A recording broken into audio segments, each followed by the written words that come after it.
Assalamualaikum warahmatullahi wabarakatuh. Kami dari kelompok 4 kelas C akan mempresentasikan hasil praktikum kami yang berjudul Microclimate and Community Structure of Terrestrial Invertebrates in Heterogeneous Garden, Pine Forest and Sample in Sumberawan, Malang. Kelompok kami yaitu kelompok 4 terdiri dari saya Laras Ainitias, Rahmania Novita, Nabila Saraswati, Jennifer Truntu, Octavia, Madedi, Ranjungan Nurlilia.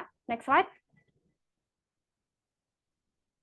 Selanjutnya saya akan menjelaskan mengenai latar belakang praktikum ini. Invertebrata terrestrial merupakan kelompok hewan yang hidup di darat dan tidak memiliki tulang belakang. Menurut Hempel dan Mills, invertebrata terrestrial memiliki peranan yang sangat penting dalam menjaga keseimbangan ekosistem, yaitu untuk penguraian bahan organik, membantu penyerbukan tanaman, dan juga sebagai sumber makanan bagi predator. Struktur komunitas invertebrata terrestrial dalam suatu wilayah penting untuk diketahui untuk menilai keadaan keragaman hayati dalam wilayah tersebut. Analisis iklim mikro juga perlu diketahui untuk memahami perbedaan kondisi lingkungan yang dapat mempengaruhi keberadaan dari invertebrata terrestrial dalam wilayah tersebut. Dengan memperoleh informasi mengenai struktur komunitas invertebrata terrestrial dan iklim mikro pada setiap lokasi dapat membantu dalam upaya konservasi dan perlindungan lingkungan, serta menentukan peranan spesies yang ada dalam wilayah tersebut. Oleh karena itu, dalam praktikum ini dilaksanakan analisis struktur komunitas dan iklim mikro yang dilakukan di Sumberawan, Kabupaten Malang. Pemilihan lokasi di Sumberawan dikarenakan belum pernah dilakukan penelitian terkait di lokasi tersebut, dan Sumberawan sendiri merupakan daerah yang memiliki keanekaragaman hayati yang tinggi. Dilakukan pemilihan 3 lokasi yang berbeda untuk dijadikan tempat pengamatan. Lokasi A dipilih karena merupakan kebun heterogen yang memiliki berbagai jenis tumbuhan dan bentuk tanah yang berbeda-beda. Lokasi B dipilih karena merupakan hutan pinus yang dikenal memiliki lingkungan yang khas dan habitat yang berbeda dengan kedua lokasi lainnya. Dan lokasi C, yaitu Candi, dipilih karena memiliki vegetasi yang unik dan berbeda dengan kedua lokasi yang lainnya. Dalam pemilihan lokasi ini diperhatikan beberapa faktor, yaitu keberagaman habitat, ketersediaan makanan, dan tempat perlindungan bagi invertebrata dalam setiap lokasi. Dengan memilih 3 lokasi yang berbeda, diharapkan dapat diperoleh data yang lebih representatif mengenai keragaman invertebrata terrestrial yang ada di Sumberawan. Oke, baik. Selanjutnya saya Rahmani Novita akan menjelaskan rumusan masalah hingga metode. Pertama, rumusan masalah yang pertama adalah bagaimana iklim mikro pada lokasi kebun heterogen, hutan pinus, dan juga Candi Sumberawan. Yang kedua adalah bagaimana struktur komunitas invertebrata terrestrial yang disampling menggunakan metode fast hand sorting dan juga sweeping net pada lokasi kebun heterogen, hutan pinus, dan juga Candi Sumberawan. Untuk tujuan yang pertama adalah menentukan iklim mikro pada lokasi kebun heterogen, hutan pinus, dan juga Candi Sumberawan. Yang kedua adalah untuk menentukan struktur komunitas invertebrata terrestrial yang disampling menggunakan metode fast and sorting dan juga sweeping net pada lokasi kebun heterogen, hutan pinus, dan juga Candi Sumberawan. Kemudian untuk manfaat dari praktikum ini sendiri adalah data dan hasil yang didapatkan dapat digunakan untuk penelitian lebih lanjut dan juga dapat mendukung upaya konservasi serta manajemen lingkungan yang dilakukan dengan menentukan area konservasi dan juga spesies-spesies yang penting. Sendiri, praktikum dilaksanakan pada tanggal 13 Maret tahun 2023 bertempat di Sumberawan, Desa Toyomarto, Singosari, Kabupaten Malang, Jawa Timur. Dan pemilihan lokasi yakni lokasi A ya pada lokasi kebun heterogen, lokasi B pada hutan pinus, dan lokasi C pada Candi Sumberawan. Kemudian pengukuran metode yang pertama dilakukan adalah pengukuran iklim mikro meliputi temperatur yang dilihat melalui ponsel, kemudian intensitas cahaya yang diukur dengan luxmeter, kemudian humidity atau kelembapan yang diukur dengan psychrometer, dan juga kemudian kecepatan angin yang diukur menggunakan anemometer. Kemudian untuk sampling terrestrial invertebrate atau invertebrata terrestrial menggunakan 3 metode. Nah, ini metode fast atau visual encounter, hand sorting, dan juga sweeping net. Next. Untuk metode pertama, ya ini fast, dilakukan dengan pemilihan tanaman. Kemudian praktikan berdiri pada jarak sejauh 2 meter dari tanaman yang diamati, dan invertebrata yang mengunjungi tanaman diamati dengan menggunakan binokular selama 15 menit untuk 2 kali pengulangan dengan jeda 5 menit antar pengulangannya. Kemudian invertebrata yang mengunjungi tanaman diambil gambarnya dengan ponsel dan identifikasinya dibantu dengan mengamati karakteristiknya serta dengan bantuan Google Lens. Kemudian untuk metode hand sorting, pertama dilakukan penentuan 3 plot berukuran 20 x 20 cm, dan kemudian tanah dari plot tersebut digali sedalam 10 cm dengan cetok dan diletakkan pada piring. Kemudian digunakan kuas untuk membantu mencari invertebrata terrestrial dari tanah yang diperoleh, dan identifikasi akan dilakukan dengan mengamati karakteristik invertebrata, dan apabila ada invertebrata yang tidak dapat diketahui, maka dimasukkan ke dalam botol etanol untuk identifikasi lebih lanjut. Untuk metode sweeping net, pertama dilakukan pemilihan plot yang tertutup rumput sepanjang sepanjang 10 meter. Kemudian praktikan mengayunkan jaring sepanjang pot tersebut dengan 3 kali pengulangan berturut-turut, dan invertebrata yang tertangkap oleh jaring lalu diletakkan pada piring untuk identifikasi. Dan identifikasi dilakukan dengan mengamati karakteristik invertebrata. Apabila ada invertebrata yang tidak dapat diketahui, akan dimasukkan ke dalam botol berisi etanol untuk diidentifikasi lebih lanjut.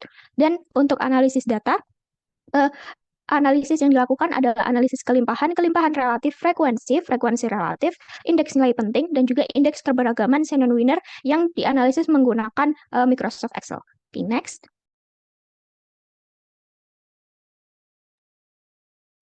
Oke, selanjutnya saya Nabila akan menjelaskan hasil dan pembahasan pada iklim mikro. Didapatkan bahwa hasil pada suhu kebun heterogen yang rendah disebabkan oleh pohon yang tumbuh lebat sehingga lebih menyejukkan. Selanjutnya, lokasi hutan pinus memiliki intensitas cahaya yang rendah. Hal ini disebabkan banyaknya pepohonan yang tumbuh memiliki kanopi pohon yang lebar. Selanjutnya, pada iklim mikroindikator kelembapan pada ketiga lokasi yang menghasilkan nilai yang berbanding terbalik dengan suhu. Hal ini didukung oleh literatur yang menurut Robinson DKK tahun 2018 bahwa lokasi yang memiliki suhu akar hangat dan sedikit cahaya yang diterima oleh tanah akan menyebabkan penurunan pemerataan keanekaragaman invertebrata. Dan menurut Karyanti pada DKK tahun 2018 menyebutkan bahwa kelembapan tanah yang tinggi dipengaruhi oleh serasa yang cukup banyak pada permukaan tanah. Dan pada literatur Trembet DKK tahun 2015 menyebutkan bahwa iklim mikro yang stabil dan tidak terlalu ekstrim dapat mendukung keanekaragaman hayati dalam ekosistem. Hal tersebut ditemukan pada lokasi kebun heterogen. Hai Jennifer, berikut ini merupakan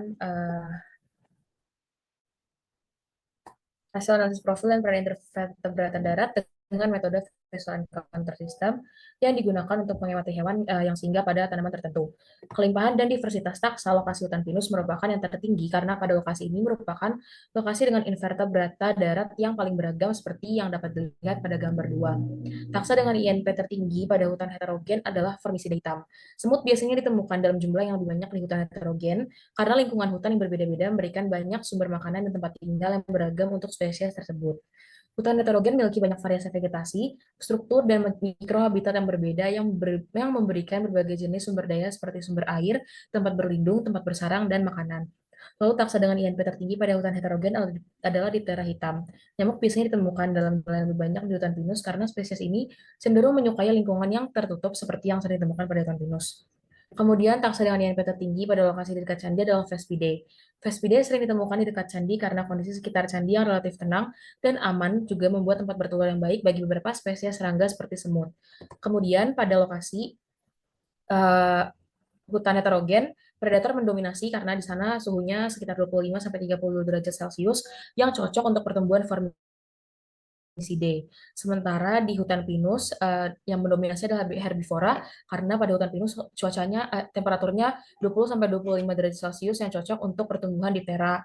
Sementara untuk pada lokasi di dekat candi yang mendominasi adalah detritivore dengan suhu 25 derajat Celcius. Saya Octavia di sini akan menjelaskan mengenai identifikasi invertebrata diversitas darat dengan metode sweeping net, di mana metode ini digunakan untuk menangkap invertebrata yang sedang menempel di tumbuhan ground cover dan juga yang berada di permukaan tanah. Untuk taksa richness dan indeks diversitas tertinggi adalah pada kebun heterogen. Menurut Al-Hafaji pada tahun 2018, luas permukaan vegetasi yang semakin meningkat akan meningkatkan jumlah invertebrata daripada area yang terbuka. Kemudian hal ini juga membantu invertebrata untuk berlindung dari predator. Kemudian untuk INP yang tertinggi pada kebun heterogen adalah Diptera muside, di hutan pinus adalah Lepidoptera, dan di candi adalah Drosophilidae. Hal ini menunjukkan jika ketiga invertebrata tersebut memiliki peran yang paling berpengaruh dari masing-masing ekosistemnya. Kemudian untuk peran sendiri, dari ketiga lokasi dapat dilihat jika herbivora ini mendominasi pada dua lokasi, yaitu pada hutan pinus dan juga pada kebun heterogen. Pada kebun heterogen sendiri didominasi oleh Aedes aespi, di mana Aedes aespi ini hidup optimal pada lingkungan dengan suhu sekitar 22 hingga 32 derajat Celcius. Kemudian untuk pada hutan pinus sendiri yang didominasi oleh Lepidoptera. Hal ini dikarenakan Lepidoptera ini tumbuh atau hidup optimal pada lingkungan dengan suhu sekitar 26 derajat Celcius dan juga pada kelembapan sekitar 73,775. Kemudian yang terakhir adalah pada candi yang didominasi oleh Detrifor. Detrifor yang mendominasi di sini adalah Drosophila. Drosophila ini hidup optimal dengan pada lingkungan dengan suhu sekitar 13 sampai 30 derajat Celcius. Sini saya akan menjelaskan mengenai metode pengamatan invertebrata terestrial yang selanjutnya dengan metode hand sorting. Biasanya metode ini dilakukan untuk mengamati sampling arthropoda dan juga spesies hewan tanah. Dapat lokasi pengambilan sampel yakni kebun heterogen, hutan pinus dan juga area candi, yang mana pada ketiga lokasi tersebut terdapat beberapa spesies yang mendominasi yang dinyatakan dalam indeks lab penting. Atau pada area kebun heterogen, INP paling tinggi ditempati oleh kelompok Annelida, sedangkan pada hutan pinus dan area candi, INP tertinggi adalah pada kelompok Platyhelminthes. Menurut Sengimana tahun 2017, spesies yang memiliki INP tertinggi menandakan bahwa spesies tersebut mendominasi dan memiliki kontribusi besar pada lokasinya masing-masing. Hasil dari pengamatan, taxa richness tertinggi berasal dari area kebun heterogen, lalu diikuti dengan area hutan pinus dan juga area candi. Menurut Brown dan kawan-kawan tahun 2013, adanya taxa richness atau kekayaan taxa fauna dipengaruhi oleh beberapa faktor seperti suhu tanah, lengas tanah, pH tanah, ruang hidup, jumlah, dan kualitas bahan organik serta predator yang ada pada masing-masing lokasi. Kemudian dari ketiga lokasi yang diamati, jika diakumulasikan terdapat 24 spesies yang memiliki peran tersendiri, yakni sebagai herbivore, detrivore, dan juga predator. Pada area kebun heterogen, 59,2% berperan sebagai detrivore dan sisanya berperan sebagai herbivore dan juga predator. Pada kebun heterogen, detrivornya adalah dari kelompok Annelida, yang mana kelompok ini biasanya hidup pada kondisi tanah yang memiliki nutrisi yang cukup, yang mana memiliki temperatur sebesar 30 hingga 33 derajat Celcius.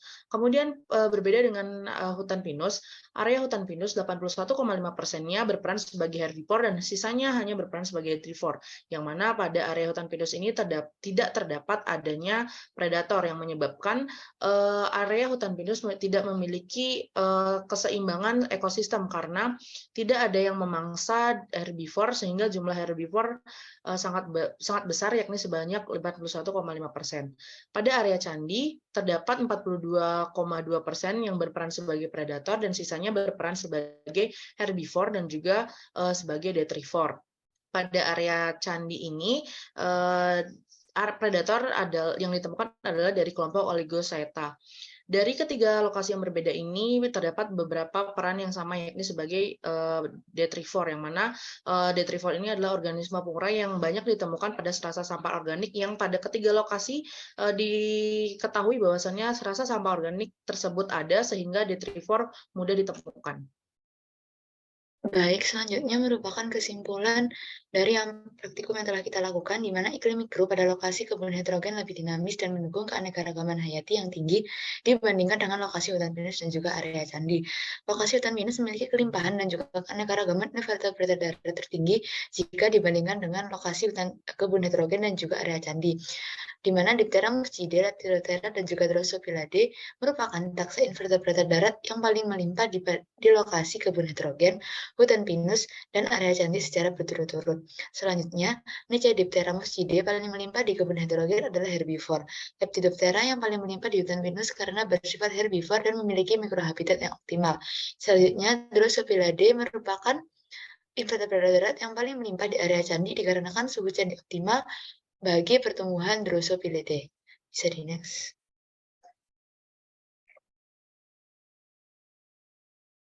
Berikut ini merupakan referensi yang kita gunakan. Next.